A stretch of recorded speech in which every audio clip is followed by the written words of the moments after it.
Bom dia para quem bom dia, boa tarde para quem boa tarde. Olha nós aqui começando mais um episódio de Entre Nós com Mirelle. Preparem-se aí, minha gente, se acomodem, porque a nossa entrevista de hoje está assim maravilhosa, minha gente. Mas antes eu gostaria de deixar alguns recadinhos com vocês. Não se esqueçam de compartilhar os nossos vídeos, se inscrevam no nosso canal, deixem seus likes, deixem seus comentários, que são muito bem-vindos para que a plataforma entenda que o nosso conteúdo é um conteúdo relevante e as pessoas possam ter acesso, então, às nossas entrevistas. Então, minha gente, recado dado, vamos começar a nossa entrevista, porque hoje a minha convidada, gente, ela é uma fotógrafa que vive aqui em Paris e ela tem assim, um trabalho maravilhoso para contar para a gente hoje. E eu estou falando de Elisa Bonan. Olá, Elisa, Olá. tudo bem com você? Tudo bem, e você? Nossa, maravilha, um prazer te receber aqui no nosso canal. Seja Prazer é bem-vinda. todo meu. Um prazer poder falar com você hoje. Obrigada pelo convite também. Maravilha, se sentir tranquila, confortável, à Sim, vontade. de salto na sua sala, Eita, nós. confortável. Maravilha. Mas Elisa, me diz uma coisa, fala pra gente de onde você vem desse nosso Brasilzão de meu Deus. Eu venho de uma cidade pequenininha, do lado de São Paulo. Pequenininha, hoje em dia não é tão pequena, se chama São José dos Campos. Sim. Fiz minha faculdade em São Paulo e por aí vai. São José dos Campos. São José dos E Campos. se você tivesse que vender a sua cidade para o mundo, o que você falaria a respeito de São José dos Campos? O que tem de turismo, por exemplo? Hoje em dia, São José dos Campos foi eleita a melhor cidade para viver no Brasil. A cidade em termos de condição de vida, em termos de opções de trabalho. Já fazem muitos anos que eu não moro lá, mas ainda tenho minha família que mora lá e tudo. E Sim. é um lugar realmente super gostoso, tranquilo. Não é como São Paulo, mas também a gente está do lado de São Paulo. Nossa. Então, se quiser ir para um teatro, alguma coisa, algum evento mais cultural, você está a 1 hora de carro, você chega em São Paulo. Então, Muitas opções, então. sim. E é perto da praia também. Então, Adoro, gente, adoro. é bem pertinho de Ubatuba, uma cidade que é bem conhecida no Brasil pelo surf e também pela Mata Atlântica que tem, que eles fazem um programa de proteção ambiental que Olha, funciona um pouco, é bem legal. Desses detalhes, né? E você está aqui há quanto tempo aí na França? Fazem 6 anos. Eu cheguei aqui um pouquinho antes do Covid. Ok. Um pouquinho antes do Covid. E conta pra gente assim, o que foi que te deu aquele clique de mudar para a França e por que a França? Meu pai é francês e minha mãe é brasileira. Então, meu pai mora no Brasil com minha mãe até hoje. Então, eu tenho família aqui. Desde pequeno eu venho para a França para visitar meus avós, a família por parte de pai.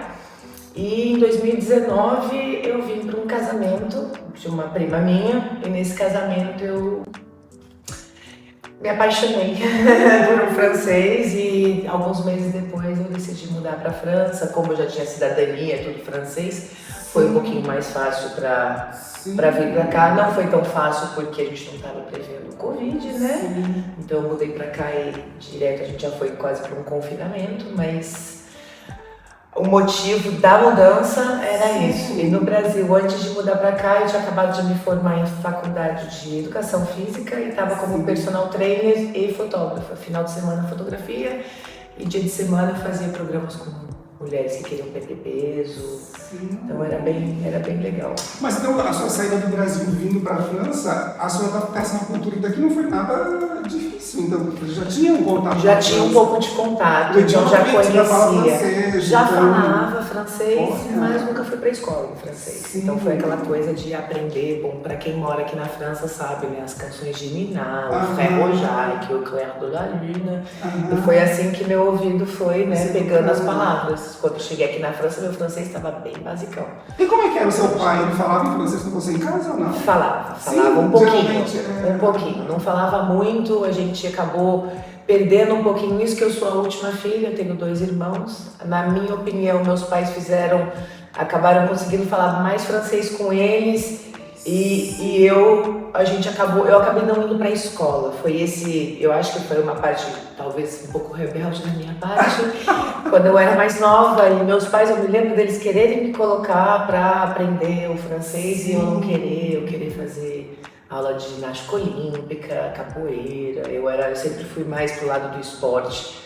Então acho que foi um dos motivos que eu acabei não indo para a escola em francês. Sim. E quando você compara assim, o Brasil com a França, porque você morou no Brasil por muito tempo e agora mora aqui na França, quando você faz uma comparação, qual é, assim, na sua opinião, a maior diferença assim, cultural que você vê entre o Brasil e a França? O silêncio. Ai, gente, é verdade. Nossa, É uma coisa que a gente não repara, mas depois que a gente mora num país que é assim, tão silencioso, você vai no centro, no shopping, na rua, de certa forma, na medida do possível, é silencioso.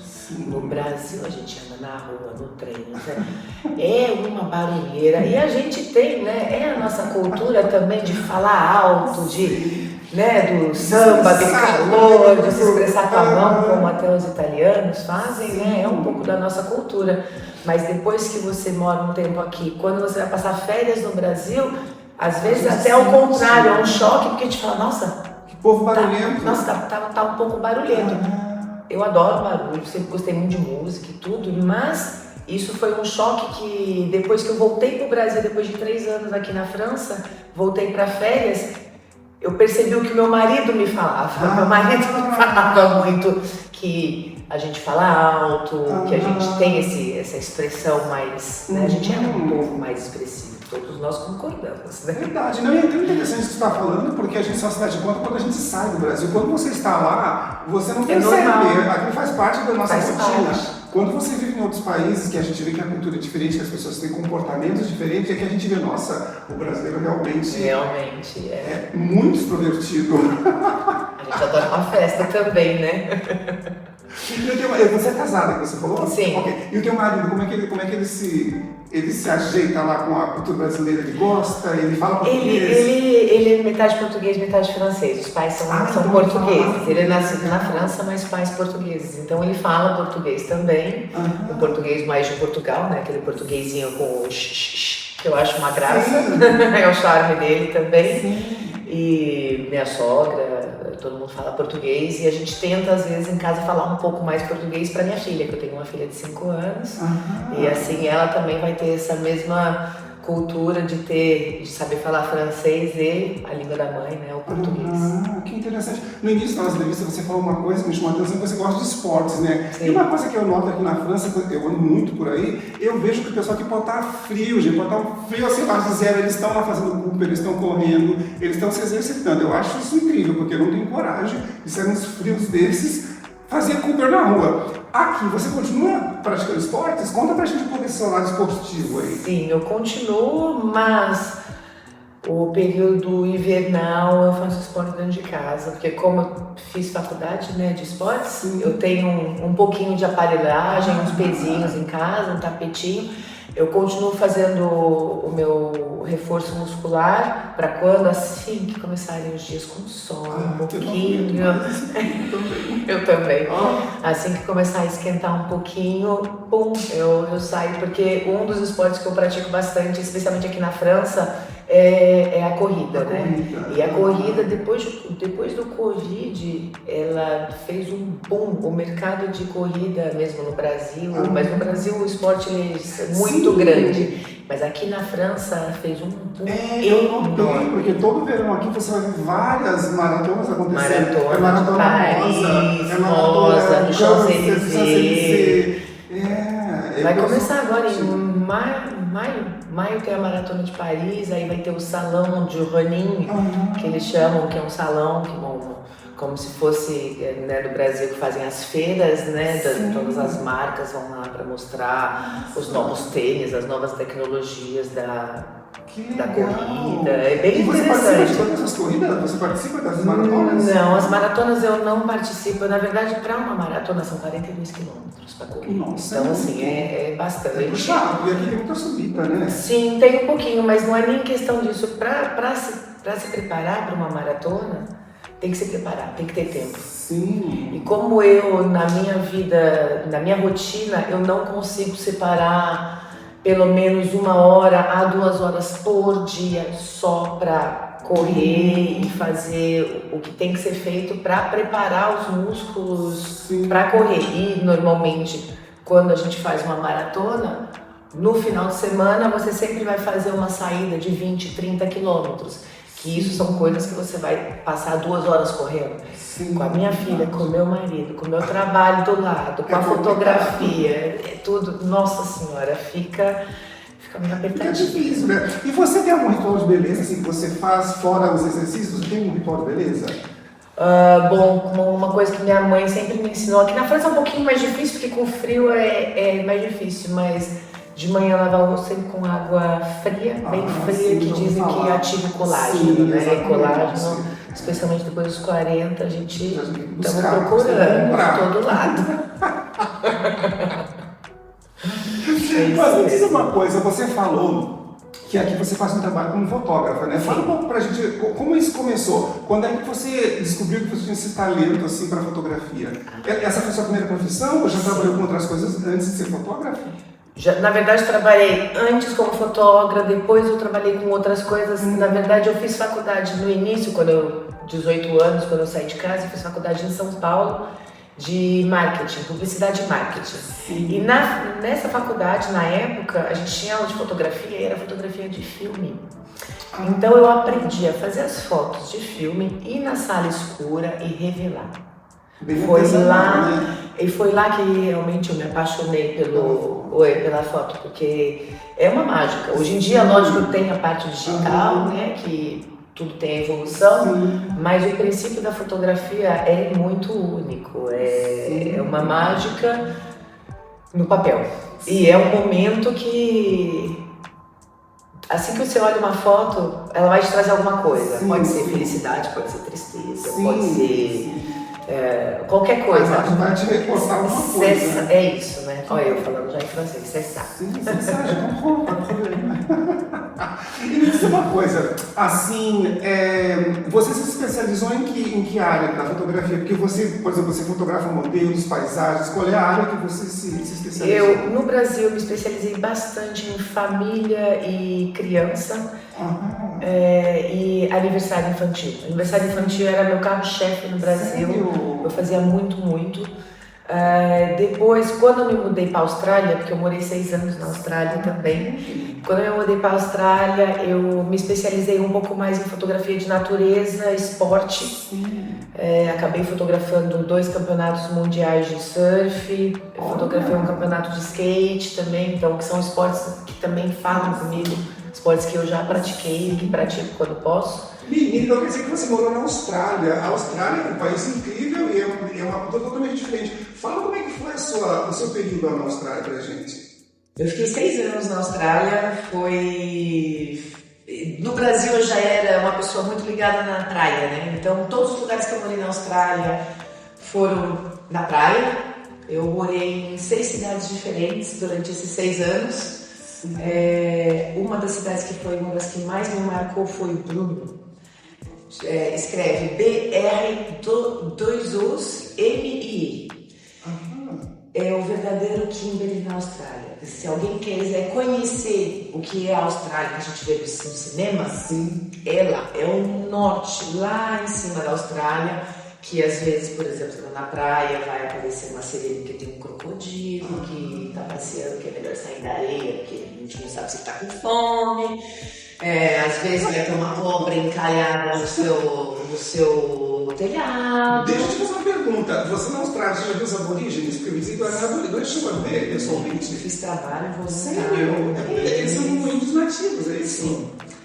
Na Austrália tem 2 tipos de aborígenes, vamos dizer assim. Os que ficam realmente, é um pouco que nem no Brasil até, os que ficam realmente na tribo deles tem uma parte no meio norte da Austrália que chama Arnhem Land, que é a terra sagrada dos aborígenes. Então lá o homem branco não pode entrar, só entra com autorização e pagando por uma licença. Eu fui nessa área, a gente sobrevoou de avião e de helicóptero, a gente entrou em algumas comunidades, eu fiz um acampamento com aborígenes que eles... E lá na Austrália,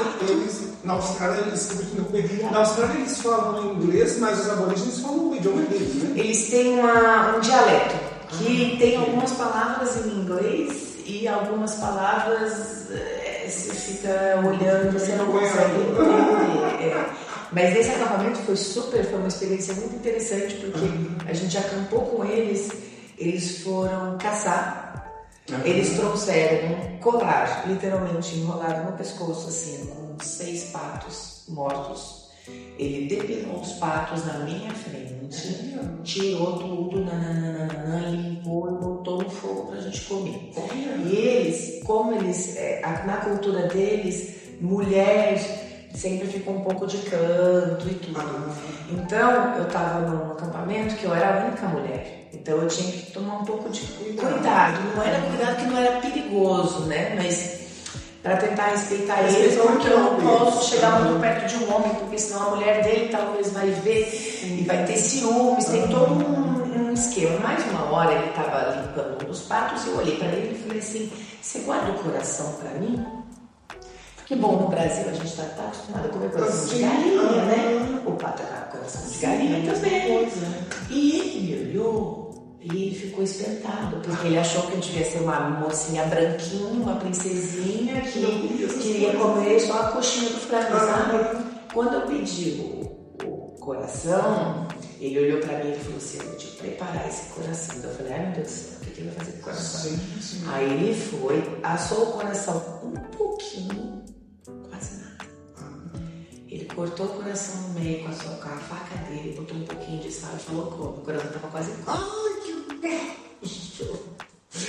Eu olhei assim com aquela cara de delícia. Por isso eu pedi. E eu comi, e posso te dizer que foi um dos melhores corações de galinha que eu comi na minha vida. E daí ele me explicou por quê. Sim. É um pato que nunca viu poluição. É um pato que nunca comeu ração. É um pato que passou a vida inteira na natureza. Aquilo ali era o mais orgânico do orgânico. Então ele falou, e como ele só assou a carne de fora, o sangue ainda estava bem cru, ele falou que foi isso que deu o sabor. Sim. Mas quando eu comi, quando eu botei na boca, eu tava, meu Deus, por favor, não vou vomitar, por favor, não me faça vomitar, porque ia parecer um desrespeito para ele, né? Sim. E no final foi uma delícia. Na Austrália eu cheguei a comer crocodilo, que tem gosto de frango. Sério? Gosto e textura de frango. Nossa. E canguru. Canguru é uma carne super forte. Ele é um pouco mais duro e forte. E canguru também é um bicho lindo. Tem 2 tipos, 2 raças, uma maior e uma menor. Só tem uma pessoalmente. E a Austrália é um país exótico, é bonito, é diferente. Tem muita coisa que acontece na Austrália. Eu já vi vários filmes que foram feitos lá, né? Tem muita... Eles fazem muitos esportes também lá na Austrália. Tem muitos atletas que são conhecidos que vêm da Austrália. Né? Não, a Austrália é um país maravilhoso. Foram 6 anos, assim, realmente... Você aproveitou? Aproveitei bastante. Posso? Então, assim, e aqui na França, eu faço um pouco de corrida. Então, foto de corrida, porque eu tenho bastante contato com corredores, com as corridas. Mas hoje em dia eu abri o meu estúdio, que é perto de Versalhes, e lá eu faço bastante trabalho mais voltado para o corporativo, pessoas que querem botar foto bonita, bem no estilo certinho, tradicional, no LinkedIn, mesmo no Instagram, para o site. Tem muito site hoje em dia que eu trabalho também para empresas, consultórios de médicos mesmo. Eu faço a foto do consultório todo, depois a gente faz um vídeo desse consultório e as fotos de todos os colaboradores do consultório. Assim, na página de entrada, eles vão poder fazer uma apresentação completa de todo o personal do centro médico, né? Isso traz um profissionalismo para a pessoa, para o business, né? Então isso é uma coisa bem interessante. Nossa, é interessante porque você é bem eclética na área da foto, porque você falou que você faz fotos de criança, então eu imagino que fotografar uma criança e fotografar uma modelo no estúdio é completamente diferente, porque eu acredito que quando se trata de criança, você tem que ter toda uma técnica para pegar um bom ângulo, a criança não para, é outro universo, né? Sim, porque na verdade uma modelo, quando é uma modelo que já trabalhou com isso, de certa forma chega a ser fácil, porque como todo mundo, quando você é profissional do que você faz, a modelo ela para, ela já sabe, ela escuta o clique, ela sabe que ela pode mudar para cá, ela muda para lá e flui. Depois, lógico, eu faço foto de bastante gente que nunca foi fotografado, famílias, mesmo gestantes também. E às vezes, para uma pessoa que nunca foi fotografado, é um desafio ficar na frente da câmera. A prova da timidez, né? Então é um trabalho que antes de começar a fotografar, a gente conversa, a gente tenta deixar a pessoa, se não é uma modelo profissional, a gente vai tentar deixar a pessoa bem à vontade, porque assim que a pessoa não está à vontade, a gente trava, aí a foto sai péssima.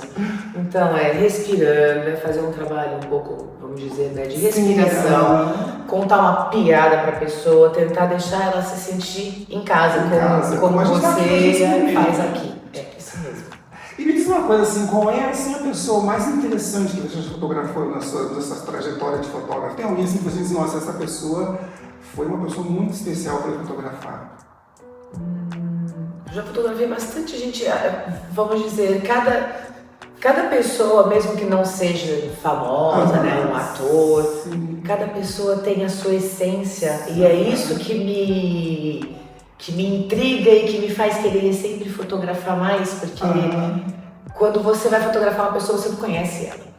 E ela normalmente, várias vezes quando não é uma modelo, né, quando não é para um trabalho, ela fica com medo porque é íntimo também, deixar você entrar na bolha dela. Mas como fotógrafa eu tenho que tentar quebrar essa bolha para a pessoa poder se soltar e mostrar quem ela é na foto. E é assim que a gente consegue fazer fotos muito naturais, coisas que vai realmente remeter o amor da família, a cumplicidade. Quando eu faço foto de família também é super gostoso, mas normalmente, especialmente os pais, estão duros no começo. Então tem aquela coisa de vamos pegar as crianças primeiro, aí as crianças, aí os pais começam a rir que a criança fez um negocinho, aí mostra uma foto, mostra outra, toma um copo d'água e bum, aí começa a fluir melhor. E é tão legal porque quando a pessoa ela se olha como o trabalho está feito, está concluído, ela vai dizer, nossa, nem parece que sou eu nessa foto. Eu tenho muita Acontece muito disso, né? Muito. Porque, bom, com uma luz, às vezes no dia a dia a gente se vê, é uma luz, e na foto, especialmente quando é uma foto num estúdio, muda, né? Porque é uma luz branca que vai deixar tudo bem definido. Então, normalmente a gente tenta, né? Eu tenho parcerias com maquiadores também, que tem gente que pensa que não é, mas é super importante ter uma maquiagem. Uma boa maquiagem. Profissional também. Se a gente quer fazer um negócio bonito, contrata um fotógrafo profissional, atrás também a maquiadora, o maquiador, para dar o toque e nisso até ajuda a pessoa a se soltar, porque depois que uma maquiagem profissional passa no rosto, ela se olha no espelho e ela fala, uau! E lá ela já não se reconhece, então ela acaba encenando um personagem. Sim, ela vai se inspirar. E vai se soltando. Então, assim, as fotos, realmente eu tenho muito prazer em fazer esse tipo de foto. E uma coisa que eu tenho feito bastante é ensaio de brasileiros, né, que vêm aqui pra França passear. Agora no inverno eu fiz um pouco, mas no verão eu faço mais, que é ensaio ou de famílias ou de casais. Passeando na beira do Rio Sena, fazendo aquele tour, né, bem turístico, né? Tem uns que querem fazer um passeio menos turístico nas ruas parisienses, mas não especificamente do lado da Torre Eiffel. Então a gente personaliza, cada ensaio vai ser um pouquinho personalizado pelo que a pessoa quer. Tem gente que fala, eu só quero a Torre Eiffel, mas depois eu quero ir para as ruazinhas atrás. Tem gente que fala, não, eu quero do Louvre até a Torre Eiffel, que fica um ensaio lindo. Esse é o meu ensaio carro-chefe, na verdade. E nesse nós estávamos falando de tecnologia, que está a internet aí, a inteligência artificial, todo mundo no seu celular pode fazer mil e umas coisas. Você acha que essa profissão de fotógrafo corre o risco de desaparecer no futuro? Olha, eu acho que corre. Eu estava conversando com meu marido até ontem sobre isso, porque a inteligência artificial está trazendo muita coisa e muita Só que é o que a gente fala, né? É uma inteligência artificial. Então, assim que, por exemplo, você quer mostrar para o mundo quem você é, você vai pegar alguma coisa artificial para mostrar quem você é. Exatamente. Quem vai acreditar em você se a primeira imagem que você bota é uma mentira? Sim. Aí cabe a cada um de fazer como quer. Eu não tô aqui para julgar ninguém. Eu já fiz até fotinho de ChatGPT, da Disney, né? A gente acaba entrando, né, na trend, né? E faz um pouquinho. Eu brinquei até com a minha filha de fazer fotinho da princesa, né? Tem um lado positivo, tem muita coisa positiva na inteligência artificial. Mas tem coisa, como em tudo na vida, eu acho, tudo no extremo, ou no extremo muito pouco, ou no extremo extremo. Eu acho que tudo na vida tem um equilíbrio. Mas eu acho que nesse caso, o fotógrafo que vai conseguir sobreviver dentro dessa tecnologia toda é aquele que for mais criativo. É o que for usar o seu talento assim no máximo. E que vai, esses aqui vão ficar. E que vai trabalhar o humano. Porque daqui a pouco, na minha opinião, a gente vai estar com tanta máquina em volta da gente. Vai ser garçom máquina, vai ser nananã máquina, tudo máquina servindo a gente. Vai ter uma hora que, se duvidar, as pessoas vão estar pagando para ter um abraço. Porque vão sentir falta de pele, porque vão estar encostando só em metal. Mas você não acha verdade? Eu acho muito... Do jeito que as coisas andam indo, eu não duvido, não. Eu não sei se eu vou estar viva para ver isso. Talvez minha filha, ou os filhos da minha filha vão, porque é um avanço que, de certa forma, vai super rápido, mas, ao mesmo tempo, toma seu tempo para chegar no extremo, né, que a gente está falando que, se a fotografia ou as outras profissões começarem a desaparecer. Eu acho que o trabalho manual vai ser o trabalho mais valorizado quando a inteligência artificial aparecer e dominar o mundo, né? A mão. Sim.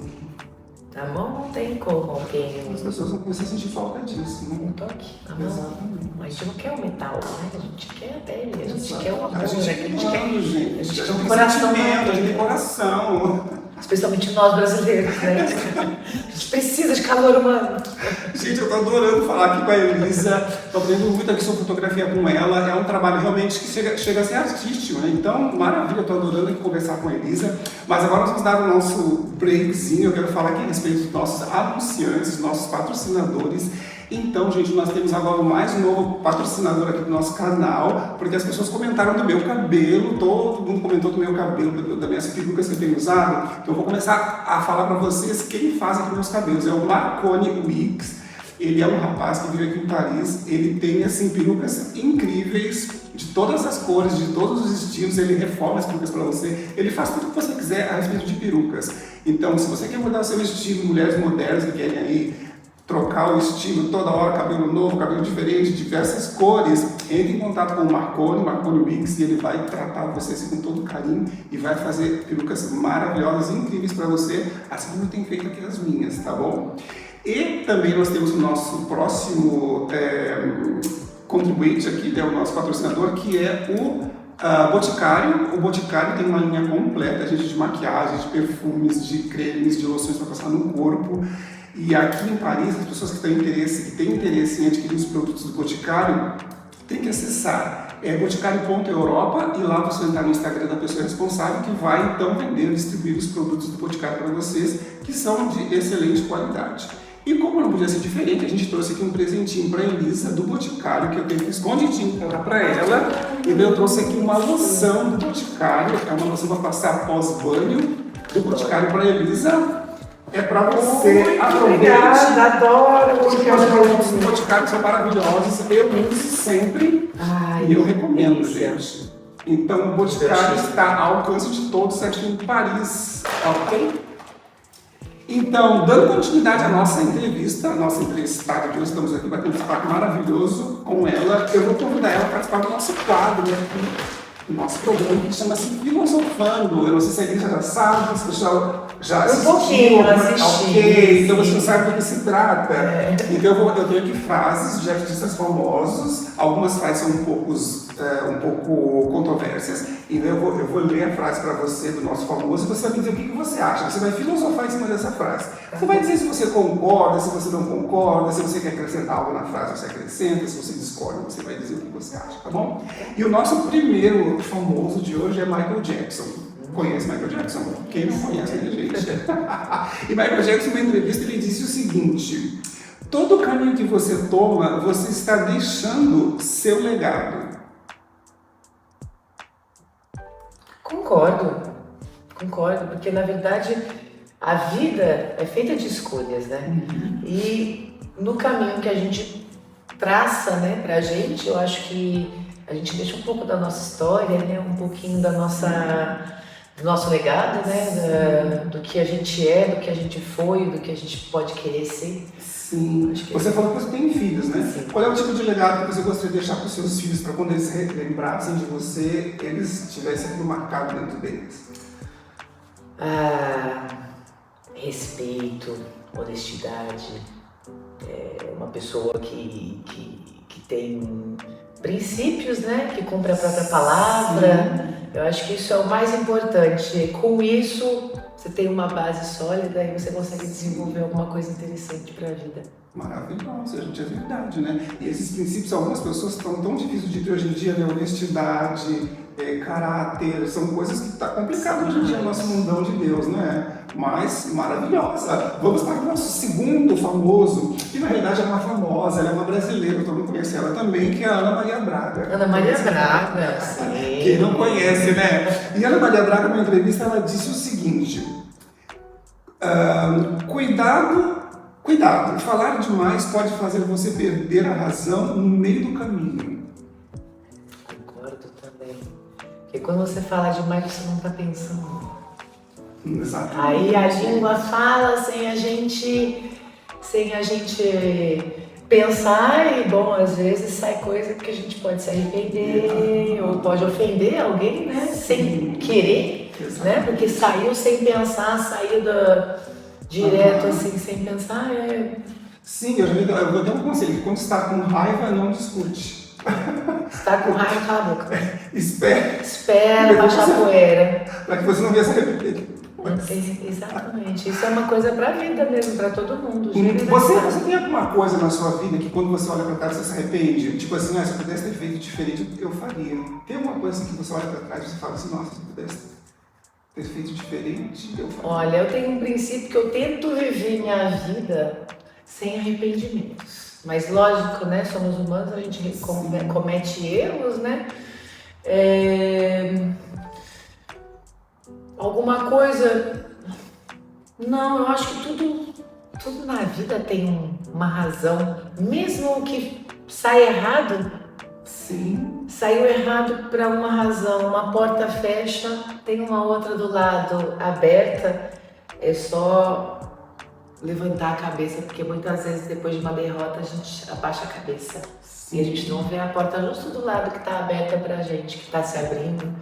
Né? Sim. Então, eu acho que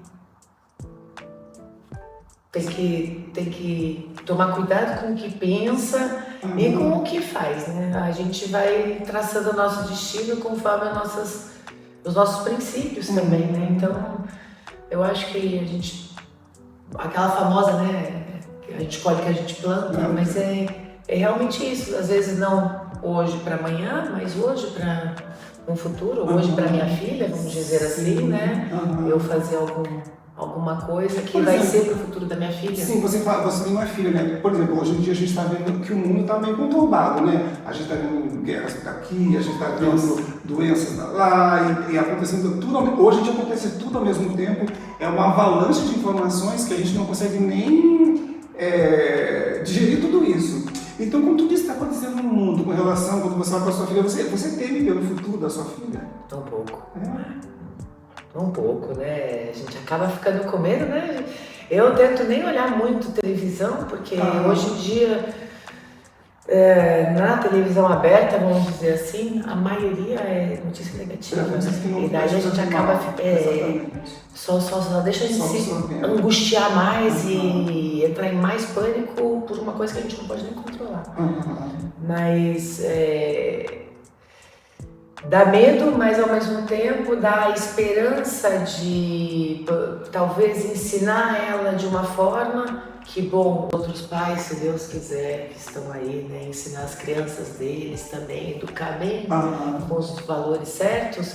Quem sabe a gente sai dessa retrocessão de valores e volte a ter, né, os valores básicos da vida. Porque na realidade o que a gente tem que apostar, que é um clichê, né, que é a nossa juventude. Eu acredito que se essa juventude de hoje está bem preparada, bem educada pelos pais, o futuro vai ser bem mais saudável, né? Eu acredito que vai ser mais assim. Você se considera uma mulher assim espiritual? Você tem uma religião? Você acredita em Deus? Como que é seu lado espiritual da coisa? Eu não dou muito nome para minha religião porque eu fui criada como católica, sou católica, posso dizer assim, mas eu também tenho muitas coisas, por exemplo, do budismo, que eu acredito, a coisa que o budismo fala, né, de não machucar nada, né, nenhuma formiga, tudo tem o seu valor, tudo faz o ciclo da vida, que logicamente na Bíblia também fala, mas no cristianismo é posto de uma outra forma, que acaba não dando tanto o foco que quando eu li no budismo me deu mais... Deu aquele clique que eu falei, isso deu mais lógica quando eu li no budismo e não no cristianismo. Acredito que tem uma força maior. Sim. Tem gente que chama de Deus, Allah, a energia, a natureza, alguma coisa move. E eu tento só deixar a minha energia sempre elevada, né? Pra gente conseguir... Você é uma mulher supersticiosa? Pouquinho. O quê? Conta pra gente. A gente sopra canela no dia 1º de cada mês. Sopra canela, nunca aprendeu? Nunca ouvi falar disso, gente. A soprar canela. Você pega todo dia 1º do mês. Todo dia 1º do mês. Faz um montinho de canela na mão, vai na porta da tua casa, do lado de fora, e sopra a canela pra dentro. Diz, quando esta canela eu soprar, prosperidade e riqueza vão entrar. E daí eu, porque sou um pouquinho supersticiosa, faço 3 vezes. Sim, pra garantir. E falo as 3, pra fixar. E sempre, né? Porque a intenção é o que vale, né? Se a gente fala só da boca pra fora, a energia vai embora. A gente tem que falar com a intenção, tem que sair do coração e pedir. E proteção, né? Sempre. É sempre bom. Se tem alguma coisa, eu também acredito. A Giovanna Antonelli, se você segue ela no Instagram, você vai ver. Ela faz bastante isso e uma vez eu já fazia, tinha esquecido de fazer durante anos. Da canela? Eu fazia muito, né? Especialmente na Austrália. E depois que eu vim pra França, não fazia mais. Passou, né? Esqueci do ritual, alguma coisa. E um dia eu tava no Instagram dela e eu vi ela fazer. Eu falei, vou fazer de novo. Você sentiu resultado? É intenção, né? Por exemplo, quando a gente fala prosperidade e riqueza vão entrar, eu não ganhei na loteria. Sim. Entendeu? Eu não sou milionária. Então, essa intenção, quando eu falo prosperidade e riqueza, é em relação a tudo, não só minha conta bancária. Eu trabalho, né? A gente faz as coisas pra ter o dinheiro, né? Todo mundo. Mas eu me considero, de certa forma, rica porque estou com saúde, tenho meu marido e a minha filha cheia de saúde, que transborda energia, às vezes até demais. Tenho uma casa, sabe? Tenho energia para trabalhar. Então, assim, eu acho que isso é a maior riqueza. Com certeza. O resto a gente corre atrás, entendeu? Sim, eu concordo plenamente com você. Eu acho que uma pessoa que trabalha naquilo que gosta, ela já tem um passo para ser feliz na vida. Porque eu acho que deve ser a coisa mais frustrante nessa terra é você trabalhar num trabalho, numa atividade que você não curte, que você não gosta, né? Então, Elisa, eu tô adorando falar com você. O nosso tempo está se acabando. Uma pena, porque eu gostaria muito de continuar aqui conversando mais com a Elisa. Eu adoro bater um papo com as minhas convidadas. Então, antes de nós encerrar a nossa entrevista, eu gostaria que você olhasse para a câmera e deixasse uma mensagem para o nosso público. Deixa aí uma mensagem, qualquer coisa que você queira falar, a câmera é sua, você pode falar o que você quiser.